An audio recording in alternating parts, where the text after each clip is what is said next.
अस्सलाम वालेकुम dear students, I am your physics teacher Abdul Rauf. Students, last time हमने friction के बारे में बड़ी डिटेल के साथ पढ़ा था। फ्रिक्शन क्या थी स्टूडेंट्स? हमने देखा था कि ऐसी फोर्स जो मूविंग ऑब्जेक्ट के खिलाफ एक्ट करती हो, यानी the motion of moving objects oppose करती हो, उनकी मोशन को क्या करती हो स्टूडेंट्स?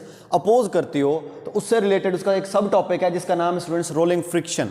तो रोलिंग फ्रिक्शन को डिस्कस करने से पहले मैं फर्स्ट ऑफ ऑल हम देखेंगे रोलिंग फ्रिक्शन यानी क्या मतलब। रोल यानी बॉडी, हमारी चीज़ें हैं वो किस तरह रोल करती हैं और जिस सतह पे रोल करेंगी उनके दरमियान जो चीज़ प्रोड्यूस होगी, जो फोर्स प्रोड्यूस होगी, उसे कहेंगे रोलिंग फ्रिक्शन। तो फर्स्ट ऑफ ऑल स्टूडेंट्स हम इसकी देखते हैं डेफिनेशन। तो डेफिनेशन में आपने ये क्या कहना है कि आपके पास रोलिंग फ्रिक्शन एक ऐसी फोर्स है, रोलिंग फ्रिक्शन एक स्टूडेंट्स ऐसी फोर्स है जो, फॉर एग्जांपल मैं एक व्हील की एग्जांपल ले लेता हूँ। जब व्हील को हम बॉडी के ऊपर यानी ज़मीन के सरफेस के ऊपर वो रोल कर रहा होता है, घूम रहा होता है, और उस व्हील की रोटेटिंग यानी जो रोल कर रहा होता है वो और ज़मीन के जिस सतह पे वो रोल कर रहा होता है उनके दरमियान स्टूडेंट्स ये फ्रिक्शन एक्ट करती है, जिसको हम कहते हैं रोलिंग फ्रिक्शन। तो इसकी डेफिनेशन क्या होगी रोलिंग फ्रिक्शन की?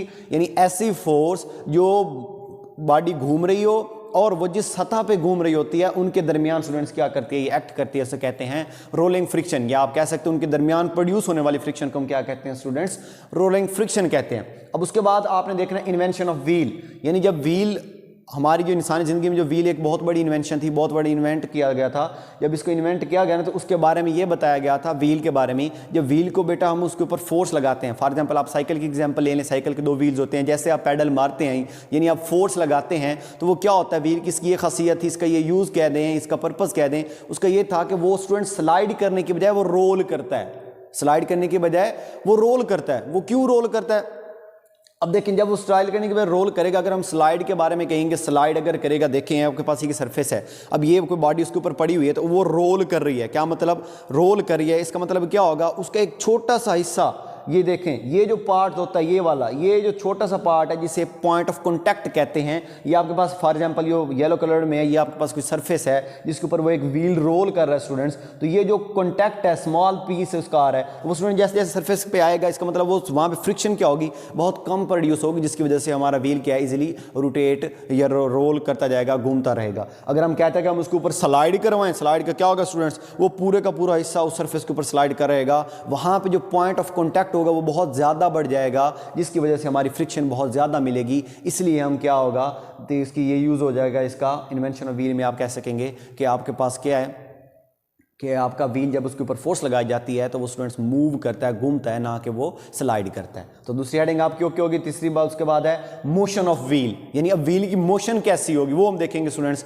आपने ये कहना है कि जब आप व्हील के ऊपर या उसके एक्सल के ऊपर फोर्स लगाते हैं घुमाने के लिए, फॉर एग्जांपल साइकिल की एग्जांपल दोबारा रिपीट कर रहा हूँ मैं, आप जैसे पैडल स्टूडेंट्स लगाएंगे, वो पैडल के बाद क्या होगा, व्हील जो उसका पहिया है जो वो क्या है, वो घूमेगा। क्या करेगा? वो घूमेगा। जैसे वो घूमेगा, वो देखें स्टूडेंट, जिस सतह पे वो घूमेगा और वो जो फोर्स यानी वो जो उसका पॉइंट ऑफ कांटेक्ट होगा उनके दरमियान जो फ्रिक्शन की वजह से एक नई फोर्स प्रोड्यूस हो जाएगी, जिसे स्टूडेंट्स रिएक्शन फोर्स कहेंगे। क्या कहेंगे स्टूडेंट्स? रिएक्शन फोर्स कहेंगे। वो रिएक्शन फोर्स क्या होगी? उस जमीन की सतह और जो व्हील वो घूम रहा है उनके क्या होगी? अपोजिट डायरेक्शन में होगी। अब उसकी वजह से क्या होगा, वो जो हमारा व्हील है वो वेल्ड कोल्ड, उसको टूटे बगैर, वेल्ड कोल्ड के टूटे बगैर हमारा क्या होगा, व्हील वो घूमने लग जाएगा। वेल्ड कोल्ड के बारे में लास्ट टाइम बताया था आपको, वो क्या है, जब दो सेम बॉडीज को एक दूसरे के ऊपर रखा जाता है स्टूडेंट्स, वो क्या होता है, वहाँ पे एक जकड़ जाते हैं, वहाँ पिट्स एंड बम्स होते हैं दोनों के ऊपर, वो एक दूसरे को जकड़ लेते हैं, जिसकी वजह से हमें फोर्स लगानी पड़ी थी, जिसको हमने नाम दिया था फोर्स ऑफ लिमिटिंग फ्रिक्शन का।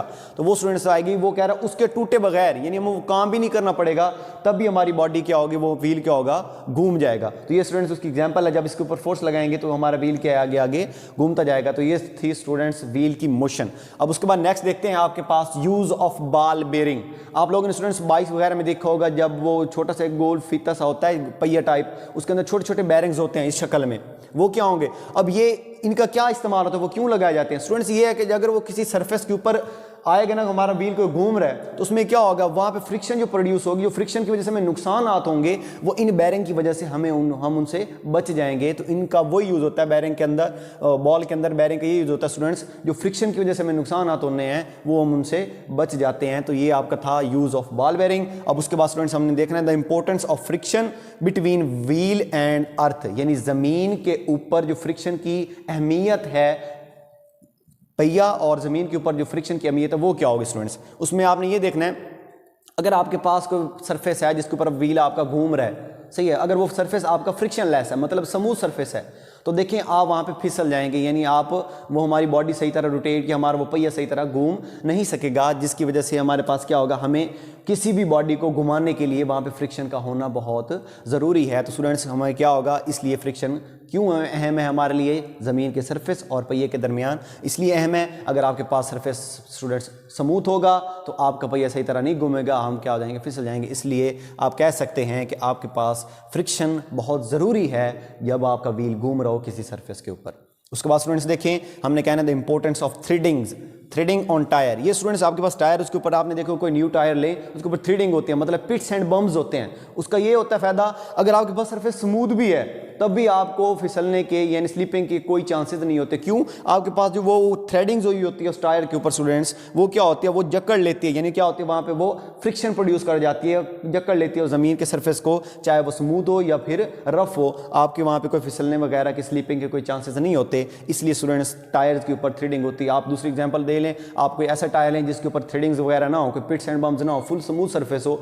अगर आप उसको रोटेट करवाएं, घुमाना चाहें किसी सरफेस के ऊपर, तो स्टूडेंट क्या होगा, वहाँ पे स्लिपिंग होगी ऑटोमेटिकली। क्यों? वहाँ पे फ्रिक्शन बहुत कम होगी। तो इस टॉपिक से जो स्टूडेंट्स, ये एक लॉन्ग क्वेश्चन के तौर पे भी आ सकता है। आपने डिफरेंट जो मैंने हेडिंग्स बनाई हैं आपके पास, definition, invention of wheel, motion of wheel के बाद स्टूडेंट्स आपने यूज ऑफ बॉल बेयरिंग, उसके बाद importance of friction between wheel and earth, उसके बाद जो लास्ट टॉपिक है आपका हेडिंग है इसकी, the importance of threading on tyre. अब उसके बाद स्टूडेंट्स इस टॉपिक से रिलेटेड एक बहुत इंपॉर्टेंट शॉर्ट क्वेश्चन आता है, वो ये है कि why rolling friction is less that sliding friction, यानी स्लाइडिंग फ्रिक्शन से रोलिंग फ्रिक्शन क्यों कम ली जाती है। देखिए स्टूडेंट्स, मैं एग्जांपल देखिए डायग्राम से आपको समझाता हूं। फॉर एग्जांपल एक ये बॉडी है मेरे ऊपर, ये बॉल है, कोई व्हील है, उसको स्टूडेंट्स मैं सरफेस के ऊपर क्या करवा रहा हूं, घुमा रहा हूं, रोटेट करवा रहा हूं। तो उसके लिए क्या होगा, मैंने आपको स्टार्ट में बताया था, एक होता है पॉइंट ऑफ कॉन्टैक्ट, तो इसका आंसर जस्ट एक ही है, आपने कहना है due two point of contact. Sliding friction, rolling friction में स्टूडेंट ये होता है, जैसे आपका बॉडी या कोई व्हील घूम रहा है तो उसका ये स्मॉल हिस्सा जो सरफेस के साथ अटैच्ड है, वो स्टूडेंट्स उसकी वजह से यानी क्या है, वहां पे फ्रिक्शन कम होगी। यानी आप रोलिंग फ्रिक्शन में स्टूडेंट्स रोलिंग जब बॉडी को रोल कर रही होती है, घूम रही होती है, तो वहां पे पॉइंट ऑफ कॉन्टैक्ट जो होता है उस सरफेस का उस व्हील के साथ बहुत कम होता है, फ्रिक्शन बहुत कम होती है। इसी वजह से हमारी बॉडी या वो हमारा व्हील घूमता रहता है। अगर दूसरा हमने कहा भाई वो रोलिंग फ्रिक्शन कम होती है स्लाइडिंग फ्रिक्शन से। अब देखें आपके पास एक दूसरा ऑब्जेक्ट है, उसको मैं ज़मीन के ऊपर रोटेट करवाना चाह रहा हूं, तो ये देखें यहां से लेकर यहां तक इसका स्टूडेंट्स पॉइंट ऑफ कॉन्टैक्ट है, इसका मतलब वो रोलिंग फ्रिक्शन से बहुत ज़्यादा है। तो इसलिए स्टूडेंट रोलिंग फ्रिक्शन को हम कम लेते हैं, किसके लिहाज से, उसकी स्लाइडिंग फ्रिक्शन से। स्लाइडिंग फ्रिक्शन में स्टूडेंट्स हम बॉडी स्लाइड कर रही होती है, फ्रिक्शन बहुत ज़्यादा मिकदार में मिलती है, जिसकी वजह से उसे प्रेफर किया जाता है as compare to sliding friction. तो स्टूडेंट्स ये आपका टॉपिक था रोलिंग फ्रिक्शन। आई होप आप लोगों को समझ आ गई होगी। अगर फिर भी किसी बच्चे को कोई मसला हो तो आप मेरे साथ रब्ता कर सकते हैं, और उसके साथ स्टूडेंट्स आप अपना होमवर्क डेली बेसिस पे करते रहिए, मैं आपका होमवर्क चेक करूँगा। अस्सलाम वालेकुम।